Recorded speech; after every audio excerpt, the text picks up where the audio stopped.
Isang magandang Sabado po ng umaga sa ating lahat at ako po ay nagpapasalamat sa ating Panginoon at muli po tayo nagising sa isang umagang puno ng pag-asa. At syempre, dalangin natin na tuwing umaga tayo ay nagigising ng malusog sa ating pangangatawan at pag-iisip. Welcome po sa 11:43 DZMR para po sa ating programang Usapang Pangkalusugan. Dito lamang po sa Sefton Village, Santiago City. Ayan, so ako po muli si Dr. Jennifer Gatiwan C., your program host. At samahan niyo po ako sa loob ng kalahating oras upang pag-usapan natin ang isang napapanahong usapin. We are now on the third Saturday of the month of January. Ayan, bagong-bago pa rin po ang ating taon.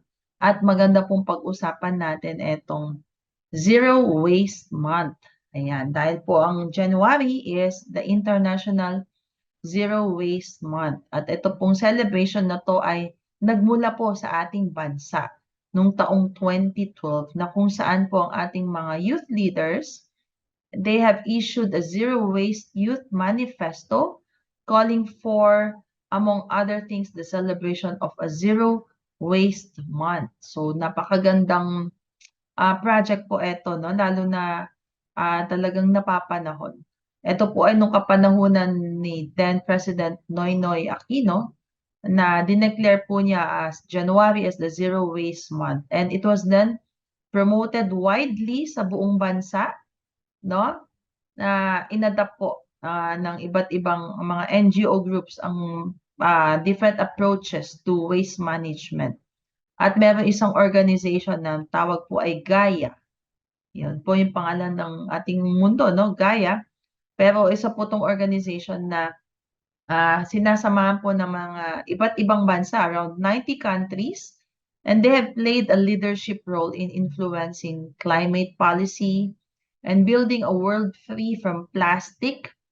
No? Dahil nga po, we are now being polluted by microplastics and supporting cities in their transition to zero waste. At last year po, taong 2023, ito pong organization na to, they celebrated the first International Zero Waste Month with over 200 activities in the Asia Pacific and other parts of the globe. Pero yun nga po, sinabi natin kanina, no, na dito po sa atin nag-umpisa etong advocacy na zero waste. So ano nga po ba ang zero waste? Pag sinabi pong zero waste is the conservation of all resources by means of responsible production. Ibig sabihin, hindi ka basta-basta gumagawa sana ng mga bagay na makakasira sa ating kapaligiran. Responsible consumption. Okay, so sa paggamit, kasama na doon ang reuse and recovery of products, proper packaging and materials without burning and with no discharges to land. No, yung mga pollutants na itatapon sa land, sa water, or kahit po sa hangin dahil this could threaten the environment and even our human health. So ito ang ibig sabihin ng zero waste based on the Zero Waste International Alliance. Napaka-importante po itong zero waste. Dahil alam nyo po ba, no, ang ating mundo, we generate about 2 billion tons of waste annually. Taon-taon daw to. And unless significant action is taken, it is projected daw na tataas to around 70%. So hindi lang doble, no? 70% na more or less around 3.4 billion tons by the year 2050. So in 26 years time, more than double po ang pwedeng nating maging tambak ng basura. Ngayon po, no, to make this picture, ito pong 2.1 billion tons of waste annually.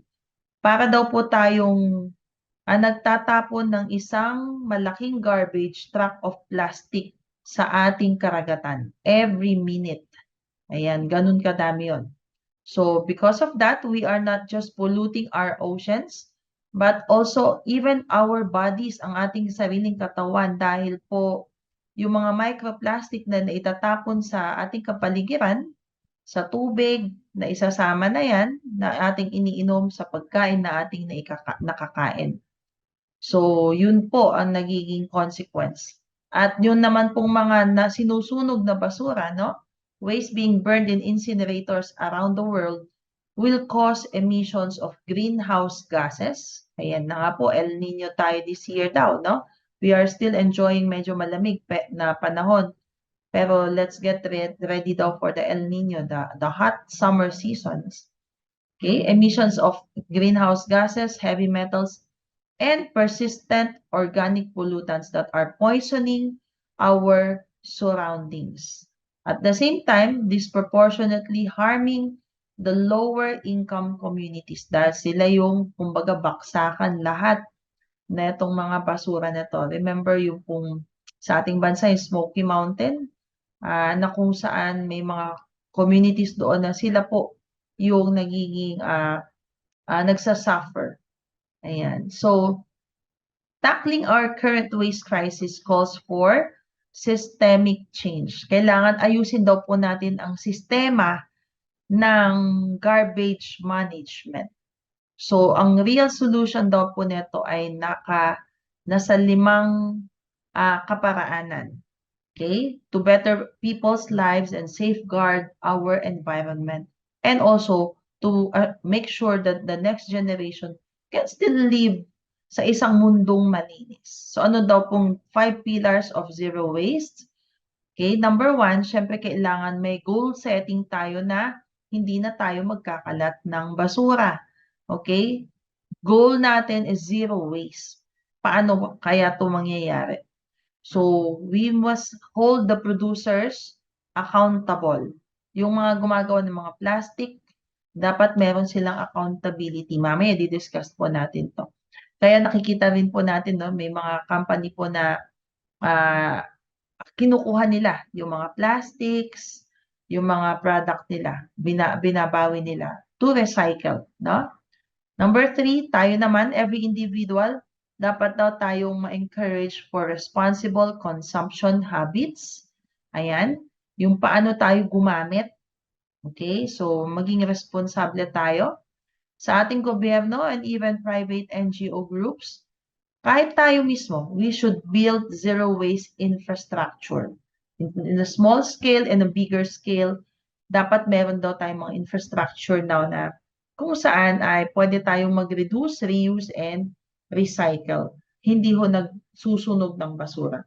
And number 5, we have this responsibility to prioritize social and environmental justice. So, hustisya para po sa ating mga kababayan na sila po yung nagsasuffer sa mga pollutants, and hustisya para sa ating environment na napopollute na ng ating mga basura. And because of these policies, no, ay pwede nating maibsan yung tinatawag nating climate change para hindi po tayo magtuloy-tuloy sa tinatawag nating mga El Nino, La Nina. Ngayon nga po, walang bagyo, pero there's a certain part in our country na konting ulan lang nga po ay talagang bahang-baha na. Okay? Sa part po ng Mindanao, sa Davao. So, dun po, etong January lang, wala pa pong bagyo yan, pero lumulubog na sila sa baha. So, sana magising na po tayo. Okay? So, kailangan nating magkaroon ng tamang sistema in which ang sistema po ng zero waste ay nire-replace daw nito o pinapalitan nito yung one-way model ng pagtapon o ng one-way model ng waste management into a more sustainable, tinatawag nating cyclical system, umiikot, parang life cycle, that focuses on waste prevention, iwasan yung maraming basura, and emphasizes change of responsibility, connectivity, and inclusivity within communities. So lahat tayo sama-sama magtutulungan tayo, such as the formal integration of informal waste pickers. So yung mga mangangalakal ng basura, they will now be formally integrated into the cycle of zero waste management. Ikakarir na nila yan. Yan. So, yun po yung goal na itong zero waste management. So, trabaho na talaga yan. They will be employed. On a practical level, zero waste is both a goal and a plan of action. Smart goal siya actually. The goal is to ensure resource recovery. Yung mga nagpo-produce neto, kailangan ma-recover din nila yung mga product nila na nagamit na in order to protect our already scarce natural resources, para hindi din tayo putol ng mga puno, no? By ending toxic waste disposal in incinerators, huwag na rin tayong sunog ng sunog, huwag din tayo daw ending toxic waste disposal in landfills and dumps dahil nga po mapupulot ang ating mga karagatan, mga ilog, and to establish systems that are socially and environmentally just in their place. So, ine-encompass nito yung waste reduction at yung mga tinatawag nating the R's of this waste management. Reuse, recycle, no? At kasama na din dito yung redesign, industrial redesign. So, yung pong strategies that will create more resilient communities and syempre mga composting. Ayan. So, yun po yung ating pahahalagahan. Zero waste is therefore a means towards environmental goals and a holistic tool, pangkabuuang ah, kasangkapan for social intervention. So lahat po tayo ay meron pong role dito towards the well-being for all. So alalahanin po natin, no, kaya nga marami ng sakit na naglalabasan because of technically, ito po yung mga consequences din ng ating mga ginagawa. So zero waste is a revolution in the way we take, we make, and we make waste. So posible daw na mangyari to at pwede na din nating umpisahan ngayon. So it will work dahil pag ginawa daw po natin, almost 50% or kalahati ng global carbon dioxide emissions.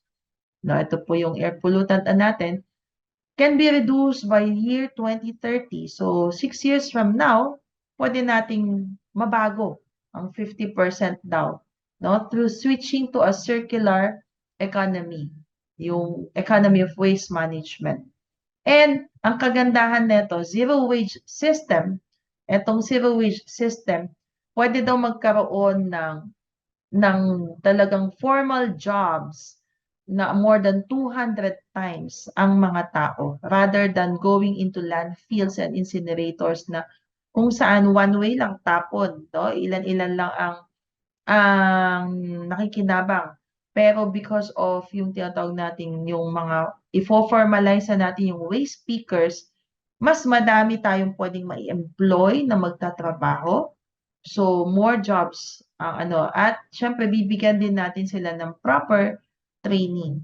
And zero waste, therefore, will avoid the impacts of incinerators, landfills, and open burning na kung saan makakatulong to sa paglinis ng ating mga kapaligiran, no? Yung air pollution.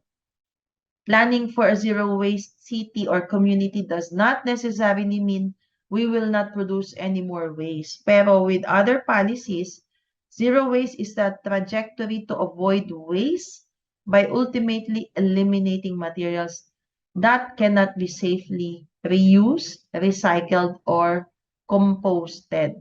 Ayan. Kaya meron na tayong another R, refuse. Huwag na nating tanggapin yung mga single-use plastics dahil nga po hindi na nakakabuti. And speaking of that, no, for this year, the International Zero Waste Month 2024, ang tema po natin is under the theme Choose Reuse, a Pathway for a Just Zero Waste Future. Ayan. So, choose reuse and refuse single-use materials. Okay? So, kasi po itong mga single-use materials, syempre hindi natin sila ma-reuse. And at its core, reuse offers economic benefits and significantly reduces environmental impact. Siyempre, if we reuse, hindi tayo nagtatapon, di nababawasan ng basura sa ating kapaligiran. And there's an urgency to this, no? To shift towards reuse.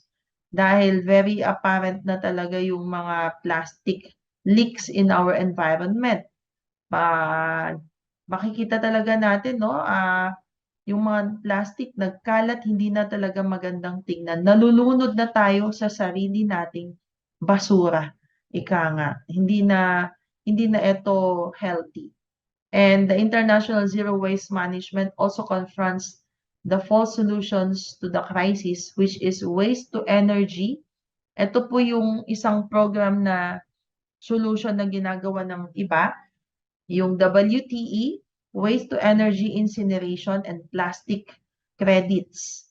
Noon sabi natin, ito, in a nutshell, pagsusunog ng basura. Nakasanayan po natin, lalo na dito sa ating bansa, still tuwing everyday, we can still see in our community na nagsusunog ng basura. This is not healthy dahil nga po, it can cause climate disaster. Ayan po, huwag natin sisihin lahat sa gobyerno. Kumisan ay tayo rin kasi talaga yung nagkukos ng hindi magandang consequences sa ating kapaligiran. Dahil nga po doon sa simpleng pagsunog ng basura ay na ipinagbabawal na, hindi pa po natin masunod. Medically speaking, ang taas na ho ng cases ng asthma sa ating bansa.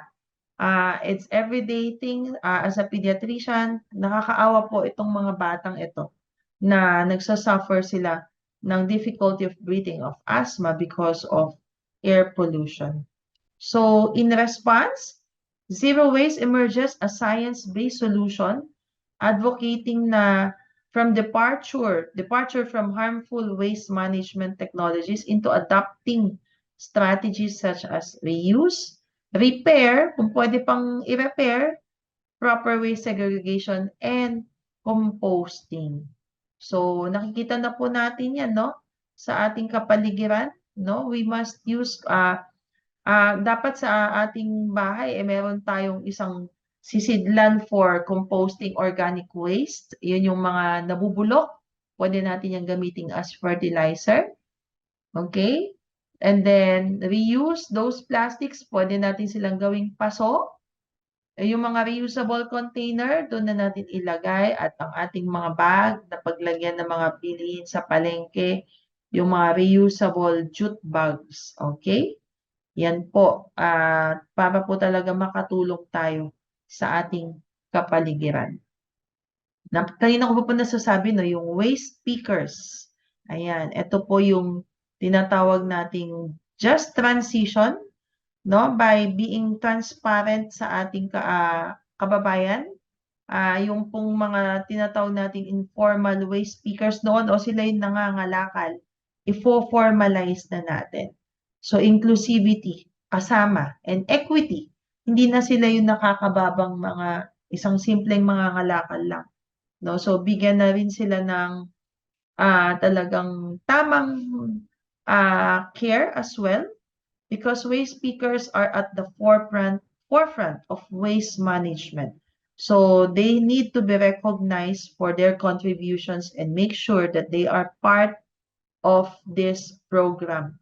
Okay, so importante sila, so kailangan maisama sila sa mga policy making to protect their health as well, and to make sure that no one is left behind in this zero waste management, na hindi naman sila yung magsasuffer when it terms to health, dahil baka yung mga naayos na mga basura ay nakakasama sa kanilang kalusugan.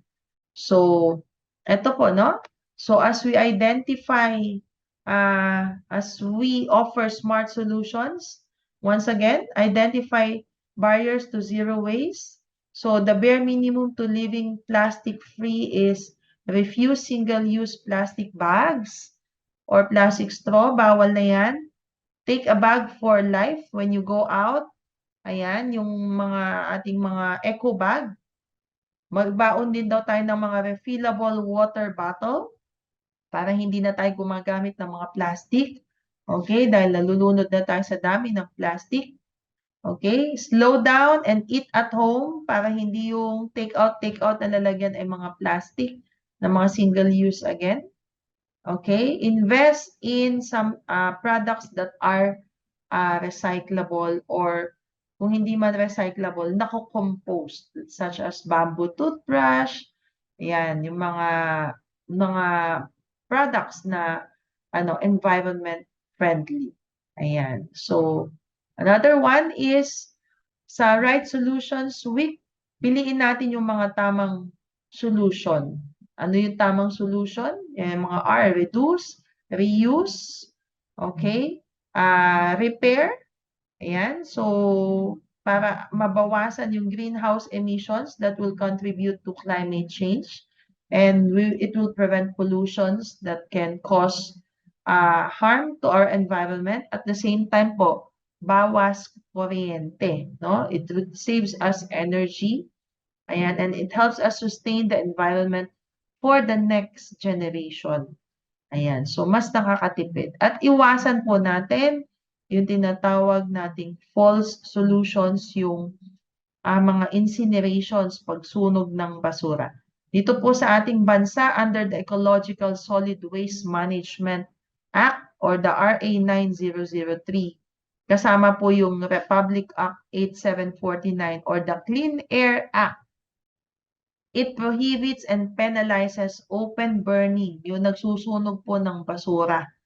No, defined as the thermal destruction of waste by means of direct exposure to fire. Alam niyo po bang bawal yon?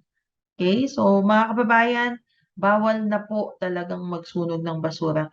Kailangan ma-implement po natin ito, no? Alam niyo po ba na pag nahuli daw ang isang taong nagsusunog ng basura, any violations will be meted with a fine of not less than 10,000 pesos, but not more than 100,000 pesos, or pwede daw pong makulong for about 6 years or both. So, pwede kang ma-charge, pwede ka pang makulong. Parang wala pa ako nakitang nakulong na tao dito sa ating bansa dahil nagsunog ng basura. Paano kaya natin to i-implement? No? Magaling tayo sa paggawa ng law pero walang implementation. So, calling our government officials, ng mga barangay official, siguro dapat i-implement na natin to. Okay? So, for our waste speakers, importante din talaga na proteksyonan sila. And as we navigate the month's diverse array of activities, let us embrace the principles of zero waste. Ayan. Hindi lang tuwing January, sana buong taon o buong buhay na natin. Di ba tayo natutuwa na ang ating kapaligiran, pag titignan natin malinis, kaysa yung ang daming plastic sa ating paligid, no? Mga kababayan, huwag din po tayong basta tapon na lang ng tapon sa daan. Ang pangit tignan. It reflects our values as well. Kung ano po yung pinapahalagahan natin. Pahalagahan ho natin ang ating paligid dahil babalik din ho talaga sa atin. No?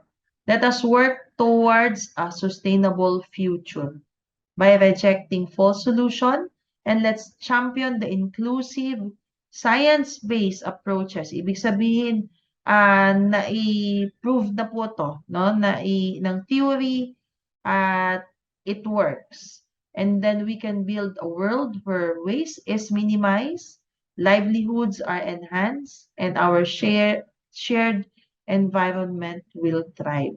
So, zero waste management is not just a concept. Posible po itong mangyari, and we can do it now kung tayo po lahat ay magtutulungan. So, this is a challenge for us, not just this year, but every year po sana. So, that's it po for today sa ating programang Usapang Pangkalusugan. Nawa po sa loob po ng sandaling panahon ay may naibigay po tayong mahalagang impormasyon tungkol sa pagpapatuloy po nating maging malinis sa ating kapaligiran para po sa ating malusog na pangangatawan. So, dalangin ko po na mamuhay tayo ng malusog sa ating katawan at kaisipan. Abangan niyo po ako muli sa susunod na Sabado. Dito lamang po sa ating programang Usapang Pangkalusugan sa 1143 DZMR, a proud member of KBP. Ating tandaan, ang ating kalusugan ay kayamanang di mapapantayan. Happy weekend po sa ating lahat!